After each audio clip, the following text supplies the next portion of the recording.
ia menghilang dari tayangan tersebut dan digantikan oleh pesulap lain.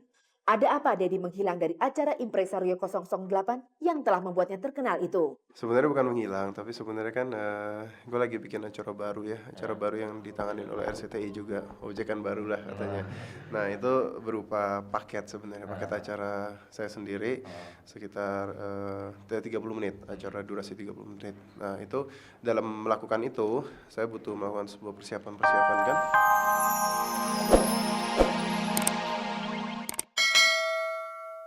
Pemirsa, sore ini telah kami siapkan sederet sajian menarik. Antara lain Reni Joyusman yang membuka rumahnya untuk menampung puluhan orang Timur Timur. Karena bagi kami susah sekali. Kita yang sudah bersaudara tiba-tiba harus lepas begitu saja dan mereka seakan-akan seperti dibuang. Dari Reni Joyusman, Anda kami ajak menjumpai Deddy Corbuzier yang mengumumkan rencana acara barunya di RCTI. I'm right back. Juga simaklah Taufik Safalas dan Angel Ibrahim sewaktu mengunjungi kota Padang belum lama ini. Oh iya, ternyata seorang Angel Ibrahim yang cantik jelita ini doyan jengkol, pemirsa. Itulah pemirsa beberapa sajian kabar-kabar di sore ini. Di samping masih ada lainnya yang sayang kalau Anda lewatkan. Halo, apa kabar? Semoga kabar baik selalu bersama Anda dan bersama saya Sarah Azhari. Kita akan menyimak berbagai kabar dari Kabar Kabari hingga nanti setengah jam ke depan. Pemirsa, akan saya bawa Anda ke rumah Reni Joyusman. Di sana banyak sekali orang Timur-Timur yang ditolongnya. Inilah puluhan orang Timur-Timur itu. Semuanya tumplek di rumah Reni Joyusman yang luas di Kafling Polri, Ragunan, Pasar Minggu, Jakarta Selatan. Mereka ini ditampung oleh Reni dalam kebingungan karena tanah tumpah darah mereka tak lagi menyatu dengan Indonesia. Begitu Jajang Pendapat menyatakan sebagian besar rakyat Timur-Timur menginginkan kemerdekaan, saat itu pula sebagian rakyat ada yang merasa sangat kecewa karena harus putus dengan Indonesia. Dan inilah sebagian dari orang-orang yang kecewa itu. Sejak hasil Jajak Pendapat yang sangat merugikan dan sangat menyakitkan untuk saudara-saudara kita yang sudah tertanam merah putih dalam jiwa raganya mereka. Sejak itu sebetulnya bukan lagi simpati tapi empati yang hadir dari diri saya terhadap mereka. Reni kemudian membuka hati dan rumahnya lebar-lebar untuk orang Timur-Timur. Seperti dikatakannya tadi, jiwa orang-orang ini sudah terlanjur merah putih. Setidaknya saat ini sulit bagi mereka untuk tetap di Timur-Timur yang tak lagi merah putih. Saya merasa bahwa di tempat mana mereka, saya tidak akan tega dan saya tidak akan membiarkan apabila mereka harus ada di tempat-tempat yang saya sendiri tidak tahu. Pertanyaannya kemudian, mengapa Reni Joyusman sangat perhatian pada orang Timur-Timur? Secara moral, secara moral, saya merasa bahwa saya ada ikatan dengan mereka karena itu ikatan batin dengan mereka yang itu tumbuh sendiri, saya tidak tahu kenapa, dan saya tersentuh sekali untuk lebih baik mereka ada di sini. Reni mengenal Timur-Timur sudah belasan tahun yang lalu.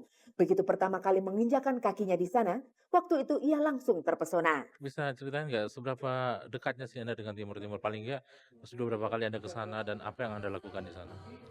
Saya sebetulnya sejak tahun 87 sudah ada di Timur Timur. Dan tahun 95 itu saya sudah ingin sekali berdiam diri di Timur Timur. Bahkan saya sudah coba negosiasi dengan anak-anak saya untuk mereka mau pindah ke Timur Timur dan saya akan membuat rekapitalisasi budaya di sana, dan kedua anak saya sudah saya minta juga untuk menjadi tenaga pengajar di Timur Timur. Bahkan kalau perlu kita jual rumah ini. Seperti itu keterlibatan saya. Tiba-tiba dengan terjadinya seperti ini buat saya sangat menyakitkan sekali. Ketika dihitung jumlah orang Timur-Timur yang ditampung di rumah Reni ada 78 orang. Jumlah itu naik turun, ada yang pergi, ada yang datang. Hari-hari yang ada mereka isi dengan perjuangan, dengan harapan bisa mengubah keadaan. Sehari-hari kegiatan mereka apa malah? Mulai dari bangun pagi sampai malam itu apa kira-kira? Mereka pergi, mereka demo, dan nanti mungkin teknisnya Pak Fernando nanti bisa menjelaskannya. Mereka demo dan setelah itu mereka akan pulang pada sore hari dan pada malam hari. Inilah Fernando, sebutlah sebagai pimpinan orang Timur-Timur yang bermarkas di rumah Reni. Fernando, kenapa memilih rumah Reni Joyusman sebagai basisnya? Kebetulan memang Mbak Reni adalah salah seorang teman yang selama ini mempunyai perhatian khusus untuk masalah tim-tim, dan beliau sudah lama bergabung dengan kami, sehingga bukan asing lagi, kami sudah menganggap beliau sebagai keluarga atau saudara kami gitu. Reni Jayusman sudah sangat lancar memahami keinginan orang-orang ini. Mau diapakan Timor Timur nanti, Reni bisa menjelaskan. Kalau bisa dan harus bisa sidang umum MPR nanti bisa membuat permasalahan ini menjadi masalah yang paling penting dan bisa dibagi menjadi dua wilayah Timor Timur itu bisa menjadi dua, setengah untuk pro kemerdekaan dan setengah untuk mereka. Menampung orang sebanyak ini, barangkali kita akan geleng-geleng kepala. Tapi Reni Jayusman melakukannya, bahkan sama sekali tak terganggu privasinya. Kehidupan pribadi saya sama sekali tidak terganggu. Pribadi dan keluarga ya. Iya, dengan keluarga tentunya karena kedua anak saya sangat maklum, sangat memahami betul, sangat mengerti betul bahwa ibunya sangat ingin berjuang untuk Timor Timur. Dan ini Pemirsa, Anda lihat barusan, seolah-olah Reni sedang menahan tawa. Ternyata tidak. Justru sebaliknya, ia sedang menahan haru. karena bagi kami susah sekali. Kita yang sudah bersaudara tiba-tiba harus lepas begitu saja dan mereka seakan-akan seperti dibuang. Yang luar biasa, Reni juga menyediakan makanan dan minuman untuk orang-orang ini. Ya sampai detik ini saya tanggung sendiri. Sampai detik ini saya tanggung sendiri. Pemirsa, adakah di antara Anda yang ingin membantu Reni Jayusman? Siapa saja yang mau menyumbangkan dalam bentuk apa saja dan itu bisa disalurkan kepada alamat saya di sini, Jalan Kafling Polri, Blok D nomor 26, Ragunan, Pasar Minggu. Karena sumbangan yang ada itu akan kami kumpulkan dan kami akan pergi ke tempat pengungsian sambil menghibur mereka, kami akan berikan sumbangan itu. Deddy Corbuzier, beberapa waktu belakangan ini kita tak melihatnya tampil dalam tayangan SLI 008 di RCTI. Rupanya ada sesuatu yang sedang dilakukannya. Pemirsa, Deddy Corbuzier dikenal oleh jutaan penonton televisi Indonesia setelah ia secara rutin muncul dalam tayangan Impresario 008 di RCTI setiap Senin malam. Tetapi beberapa lama belakangan ini, ia menghilang dari tayangan tersebut dan digantikan oleh pesulap lain. Ada apa Deddy menghilang dari acara Impresario 008 yang telah membuatnya terkenal itu? Sebenarnya bukan menghilang, tapi sebenarnya kan gue lagi bikin acara baru ya, acara baru yang ditanganin oleh RCTI juga, ojekan baru lah katanya. Nah itu berupa paket sebenarnya, paket acara saya sendiri sekitar 30 menit, acara durasi 30 menit. Nah itu dalam melakukan itu, saya butuh melakukan sebuah persiapan kan untuk itu, karena jelas yang ini akan dibuat sedemikian rupa sesuai dengan kreativitas saya dan kreativitas tim. Jadi pada saat saya bersedia melakukan itu, jelas Impresario ini saya harus cut dulu sementara untuk menyiapkan hal tersebut. Dan sebenarnya bukan tidak mau muncul lagi, tapi juga hanya untuk mempersiapkan hal itu aja. Dan juga supaya penonton jangan terlalu bosan nonton saya terus setiap minggu kan bosan. Itulah jawaban Deddy Corbuzier yang kini sudah bisa muncul lagi dalam acara Impresario 008. Tapi selama ia menghilang, sempat timbul gosip bahwa Deddy tidak puas dengan honorarium yang diterimanya. Saya nggak pernah bahkan ngeributin soal honor sama sekali. Bahkan saya juga dari dulu sampai sekarang itu sama sekali tidak mempermasalahkan tentang honor. Karena saya pikir kalau ini kan TV ya, TV shows, it's help gitu. Jadi saling membantu, saya membantu RCTI, RCTI juga membantu saya. Jadi nggak ada sama sekali kalau tentang honor. Kalau di show off air mungkin ya, kalau di TV no.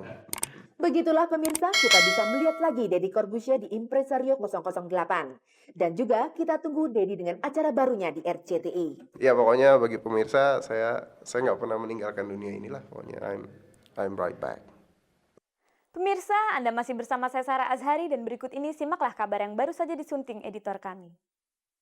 Pemirsa, ini adalah sebuah permintaan tolong dari bintang sinetron Devi Permatasari yang kehilangan tas pada tanggal 21 September lalu. Saya mengimbau buat yang ngambil, tolong dong balikin gitu. Uangnya ambil aja deh. Semoga pencuri tas itu sedang menonton kabar-kabari sore ini.